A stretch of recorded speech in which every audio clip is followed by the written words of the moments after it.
Tre uomini Fabi, Vincenzo Saporito, Giuliano Xausa e Giuseppe Algeri, eletti nel Consiglio di sorveglianza del Fondo Pensione Arca.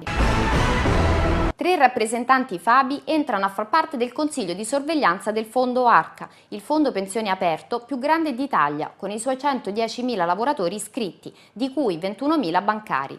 Si tratta di Vincenzo Saporito, Giuliano Xausa e Giuseppe Algeri. I consiglieri eletti la settimana scorsa a Milano rimarranno in carica fino al 2015.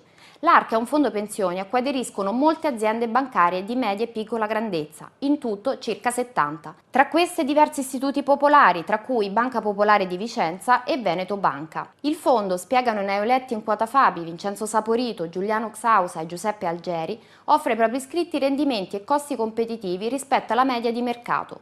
Nostro obiettivo adesso, che sediamo nel Consiglio di sorveglianza, sarà quello di amministrare al meglio le risorse e di garantire ai lavoratori iscritti servizi tagliati sulle loro esigenze.